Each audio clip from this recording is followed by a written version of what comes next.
Tonight, Evan shoots a log. Andre takes off his shirt. And Thomas does a roly-poly. So guys, welcome back to the channel.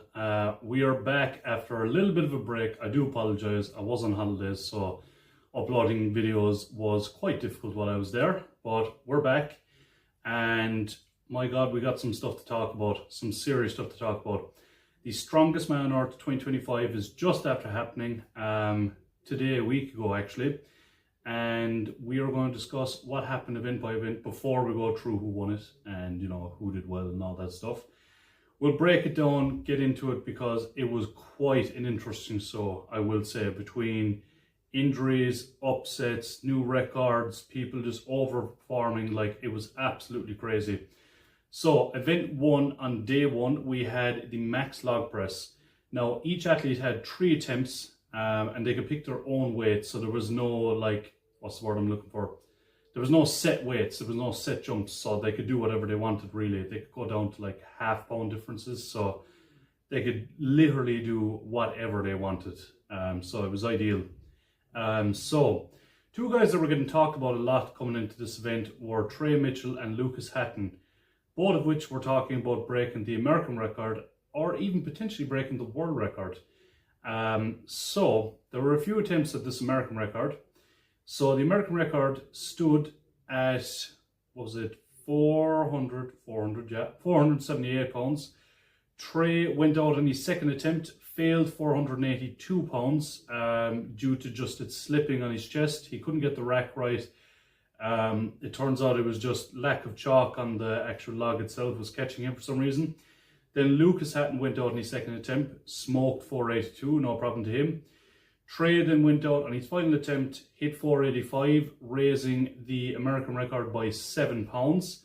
Then Lucas Hatton went out on his final attempt, hitting 490, taking the new American log press record. Fair play to him for that. Absolute pressing machine.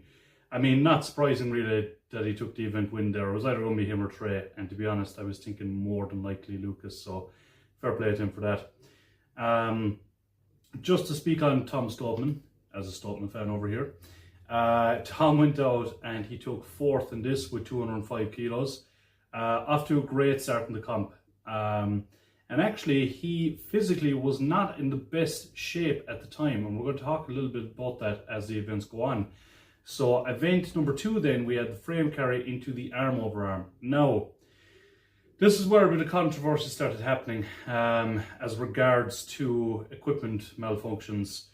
I can't really blame Brian for this, as this wasn't really his fault. This was more one of the first athletes that went out. I don't know, was it Tristan or someone went out, and essentially what happened was when they were chalking up their hands for the frame on the left-hand lane, they actually put a bit of chalk directly into the knurling, and what happened was that became slippy and was causing people to drop it later on. So one of the guys, I think the first person to do this was Shane Flowers, went out, got it a few meters, dropped it, hand slipped. He actually tore the skin in his hand, so he just left it there because he knew he was just, there was too many events to go. There was no point, you know, wrecking himself on the second event. So even guys then like Nick Ardione dropped as well, and like he would have been, this would have been one of his best events coming into it. Like on paper, he should be wrecking this event, you know, definitely top 4 or 5.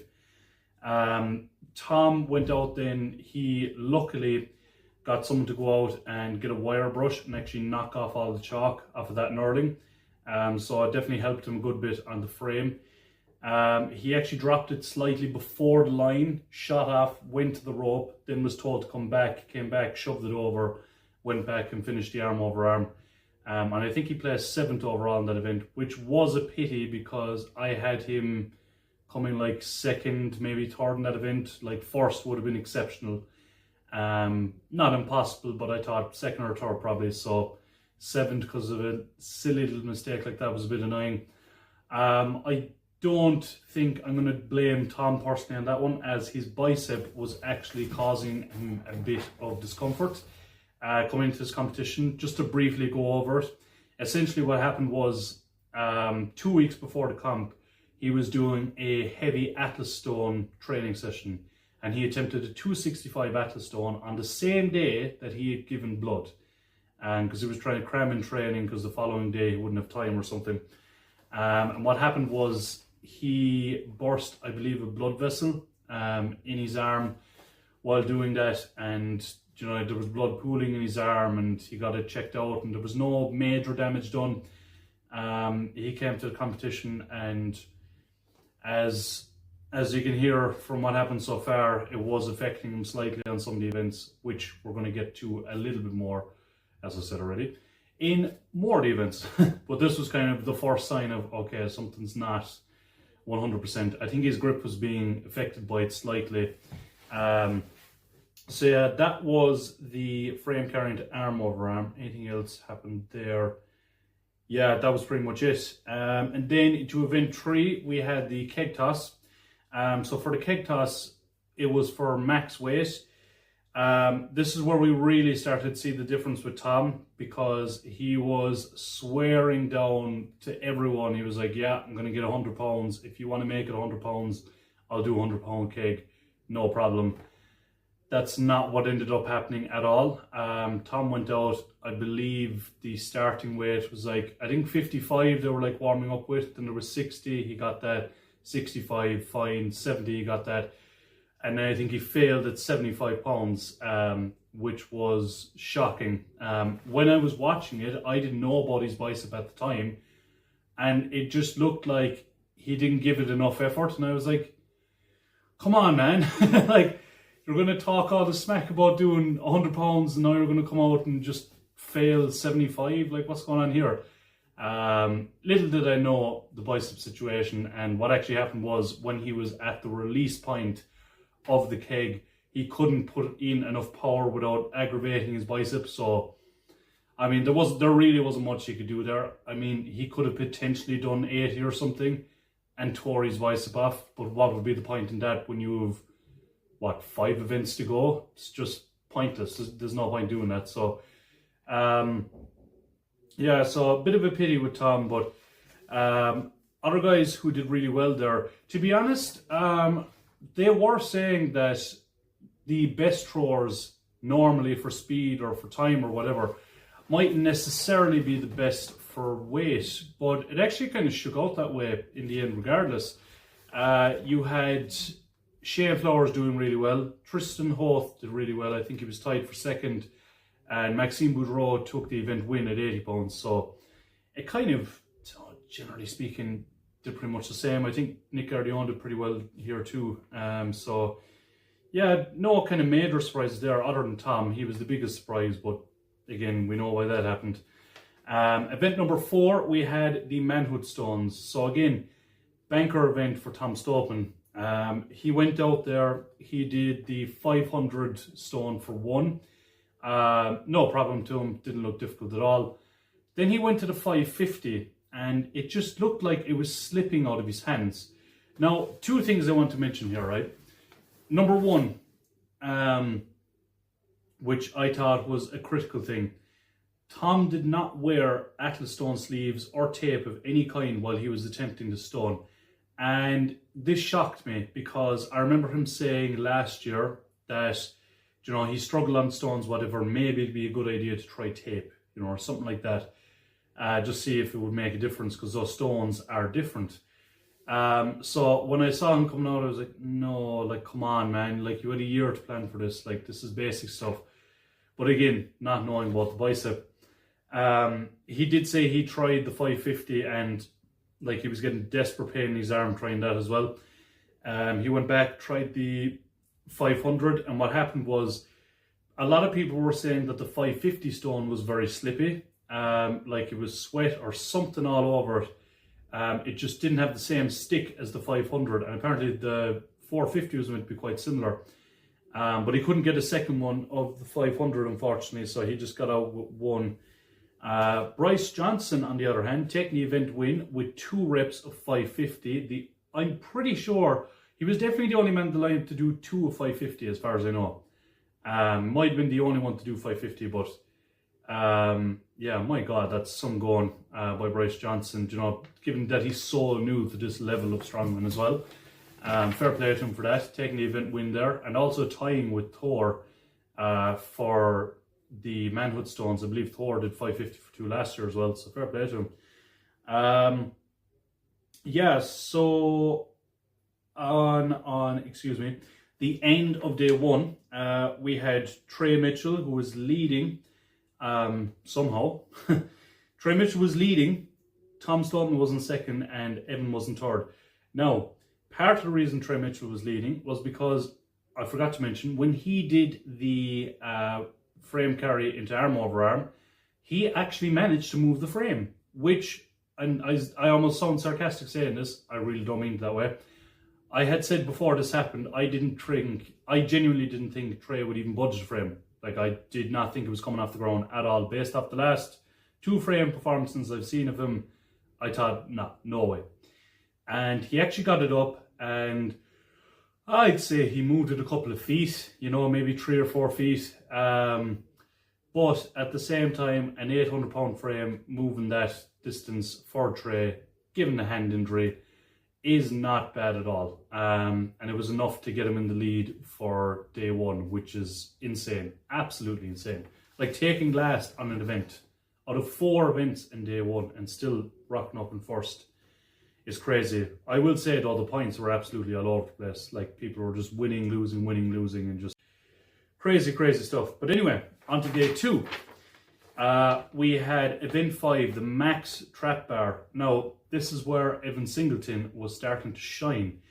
Evan and Lucas went out and tied for the win at 1,134 pounds, or about 514 kilos. I will say Evan looked like he had more in the tank. He is so strong at trap bar. Like, I thought he'd do well at trap bar now. I did not think he was going to be tied for an event win at all. I thought, like, exceptional performance, 3rd place. But, like, to take the win in that was insane. But I suppose if you look at his deadlifting style, like, when he goes for like 1,000-pound lifts or whatever, or just general standard deadlifting, he's so explosive off the floor as the hitch where he struggles. Whereas when you're doing a trap bar, you don't have to worry about hitching. And if you're powerful off the floor, like, that's going to help. That's going to help a lot. Like, so that, I think that really came to Evan's strength. There was that explosiveness off the floor really carried over for his trap bar. So fair play to him for that. And like, just in terms of just strength in general, of just being able to lift heavy shit off the floor, that is impressive. That is very impressive. So fair play to him. Then just to quickly touch on Tom Stoltman, he, even with his bicep injury, managed to hit a 22 kilo PB on the trap bar with 422 kilos. So again, fair play to Tom for battling through. Like, his bicep on day 2 was black and blue. I don't know how he kept going. Absolutely insane. On to event 6, the max yoke. This was actually one of the ones I was most excited to see, to be honest, just because it's literally the heaviest event that they have at the show.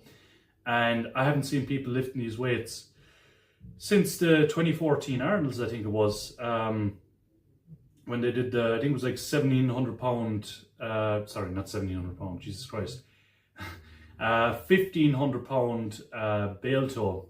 And this wasn't miles off of that, but just crazy weights. So the way they worked it was they had a qualifying round. 1,217 pounds had to be lifted, I believe 20 feet or 6 meters, in and around that. We're going to say 20 feet. I think it was 20 feet. They had to carry 1,217 pounds for 20 feet. And it wasn't based on time. It was just, if you can finish it, you were into the next round. If you cannot, you were out. Tom Stoltman did quite good here. Not as fast as the rest of the guys, but he did what he needed to do. And I was impressed with him because he's not like a god tier level, you know, yoker per se. But he's pretty good. You know, he's pretty decent, and he really stepped up to the plate there. That's the heaviest one he's ever done in competition, and he did pretty decent. Then going into the final round, Tristan Hoth won the event. Austin Andrade was second, and they were also the only 2 guys to finish the 1,417 pound yoke, which is insane, absolutely insane. Evan did pretty well here. Unfortunately, he couldn't finish it as his stance was actually stopping him a bit. He flew through the 1217 though. Absolutely flew through it. But the problem was the 1400 was so heavy that when he got underneath it, he starts with like a wide stance and then he like brings his feet in a bit. And because it was so heavy, once he had stood up like that and was trying to bring his feet in, there wasn't enough time for him to gather his feet in between. He kept on dropping it and kind of slowly pushing forward.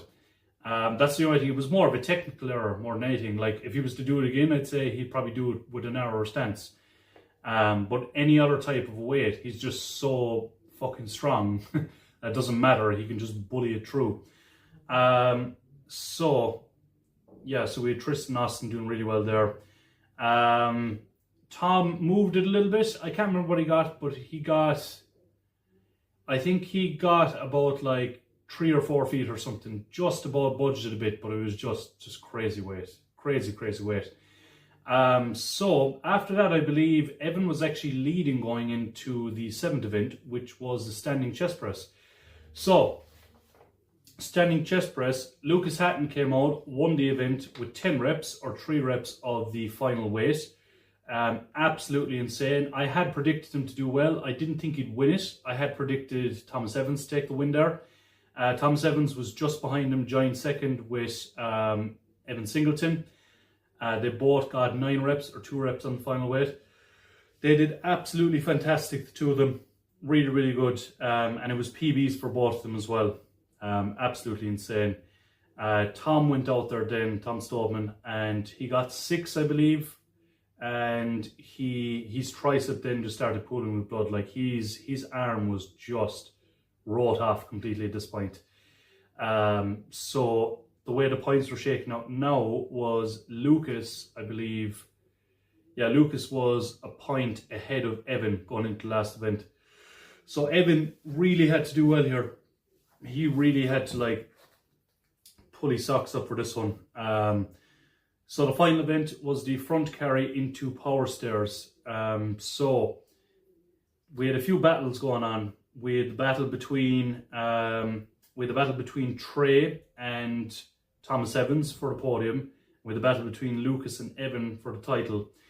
There was a lot of guys that were really close on points though. Like it only took one mistake from, the likes of Lucas, the likes of Evan for Thomas or Trey to get in the lead. Like everyone was so tight. I think there was less than 5 points separating the top like 4 guys.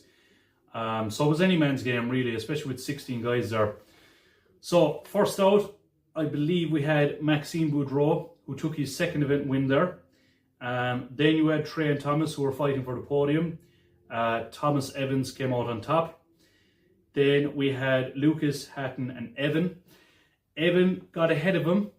And at this point, we didn't know did Evan actually win or did he tie with him. So there was a lot of like, everyone was just on their seats just thinking like, shit, what's happening here? I remember I was watching and like, I love Lucas and everything, but all the two of them, like, I really would have preferred Evan to win. So I was just praying. And so they were talking about the results for ages, and then eventually they showed the scores just before they cut to an ad. And it showed the scores of the event, and it showed Evan Singleton, Bryce Johnson, Lucas Hatton. And as soon as I seen that, I knew Evan had taken the win. I was just screaming. I was so happy for Evan. So they came back, they did the award ceremony. Evan found out he won, obviously. And Thomas Evans making his first podium at Strongest Man North as well. Absolutely insane. Yeah, a lot of things went on the last event, but was absolutely class to watch. Just to discuss Tom Stoltman before we get into the rest of it, Tom was actually advised originally by his coach not to do the last event because his bicep was in such a bad state. But Tom, being the albatross, Tom Stoltman, said, nah, fuck that. I've come this far. I want to finish this event. And the front carry was the hardest part for him. The power stairs wasn't too bad. But he went out there, he did that, the front carry was fine, sore as fuck obviously, but fine. He dropped it. went up, grabbed the power stairs. I think he got to like the second last step, and I'd say his bicep was just fit to blow off at that point. And did his bit, bowed out there, and came tied 7th in the end with Wezdrowinski, I believe. But yeah, again, at the time, I didn't know about Tom's bicep injury, but I just thought, I just thought he was like, not dialed in, this crack of like, oh yeah, it's not world's strongest man, I'm not arsed to put in my full effort. But he genuinely put in his full effort. And when I found out that and the situation with the injury, I actually, even though he came tied 7th, I view him as more of a hero now for doing what he did. And like not making a big fuss about it either. Like he went in, put his head down, did as much as he possibly could.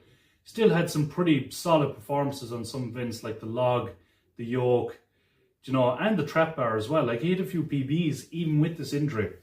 So fair play to him, absolute legend. But now on to the other legends, including Thomas Evans. Thomas Evans, I want to give a huge shout out to because this man I saw coming 5th at the Arnold's, I don't know, was it 2 or 3 years ago now, but I remember seeing him placed there and thinking, this fella has potential. And he was always kind of thereabouts and performing not as good as he probably could in some competitions, just injuries and things catching him out. And he did say coming into this comp that, he's had a really, really solid prep. And he's been working his ass off. And that's why I had him in my top 5. I genuinely thought he was capable of top 5. Podium now, he surprised me there. I did not expect him to do that well. So fair play to him. Absolutely, he fully earned that shit too. Like you can't take that away from him. Like that is the heaviest strongman show in history, and he's podiumed there against some of the best guys in the world. Like there's just like that's bragging rights in itself, to be fair to him. So fair play to Thomas Evans, and he is a guy that you're going to be watching out for in the next couple of big shows. I'll be watching out for World's Strongest Man, the Arnold's, Rogue. He should be invited to all these things if he's podium at such a big comp like that. Lucas Hatton as well, big shout out. He came 2nd. Improvement from last year. He was 3rd last year, just a point off the lead. I'm sure he's going to come back and win it someday as well. It's in him. He's built for this type of shit. Then, obviously, Evan Singleton, the man of the hour. My God, you have no idea how happy I was for this man. You have no idea. He was very emotional after it, understandably. And for him to win this with this lineup of athletes, with this lineup of events as well, it's just insane. Like, he's just, like, it's the biggest fuck you to everyone who ever doubted him. Like, you can't take that away from him. Like, he won Strongest Man on Earth in 2025 when it was the heaviest that it's ever been. Like, you just can't, you cannot deny the talent. You cannot deny the hard work, how good he is as an athlete. It is insane. So well done to Evan Singleton. He is officially the strongest man on Earth. And he's going to be one hell of a trek coming into these next few comps. And the confidence that's going to give him as well. Plus, I think the reason he's managed to do this too is because he's a very good team around him. He has a new coach. He has him a couple of months now, but he has a new kind of team around him too. Coach Nico, I believe his name is, Greek Goliath. Solid dude, and he seems to work very well with Evan. And obviously, forget her name, she's Kate. Her Instagram name is Katetron. She's, by the way, Evan's big sister. And a few others as well around him, keeping his head straight. I think they all help him so much psychologically, because physically it was never the issue for Evan. Evan is strong as fuck, there's no denying that. The results clearly fucking show. But no, like, staying psyched when he needs to be psyched and switching off when he needs to switch off. I think his team around him really helped him with that. And that, and I could even see it in between events. Like, I watched a couple of the videos of, the behind the scenes with Liz and Laws and the Stoltman channel and all that. And you see clips of him where, like, he's in between events and he's just laughing, he's just fucking around, like, he's having a bit of crack. And then there's like a minute or two before he needs to go, he's screaming, he's banging his head, he's sniff the adrenaline salts, and then next thing, Nico's giving him a big smack in the back, and then off he goes. But he has it dialed in now. He knows how to do it. He's not, switched on for the entire 2 days of competition, then wrecked by the end of it. So that is the biggest thing with Evan. And like, as Lucas Hatton has said before, like, he's his own worst enemy on competition day, but now he's proven to be just absolutely class. So fair play to Evan, and I think he's going to be hard to beat in the future. Really hard to beat. I'm going to be really excited to see the battles between Mitch when he's back, Tom when he's back in full form, Rain O'Neill, Thor, like all these guys. Like, he's in that tier of athletes now, 100%. Like, no denying that. So yeah, that was a long time talking about how good Evan Singleton was, but my God, he's so good. But yeah, so class performance by them. Nick Guardione was another athlete, did really, really well too. I believe of the 8 events, he hit like 7 PBs. Bear in mind, this man had like 3 weeks notice for the heaviest show in history, and he still comes out, I believe, 11th or 12th place out of the 16. As I say, 7 PBs, class performance. I would be very happy to see and excited to see what he could do with a full prep for next year. Hopefully he's invited for next year. I don't see any reason why he shouldn't. But the next time he's competing, I think, I wouldn't be surprised if he was a threat for top 8, top 5. Would not surprise me at all. But yeah, guys, let me know in the comments what you thought of the show. How do you think the guys got on? Are you excited for the next couple of shows coming up? Who do you think is going to do well in the deadlift champs? And yeah, we'll get around to that video shortly, guys. But in the meantime, like, subscribe, comment if you want to, and we will see you guys later.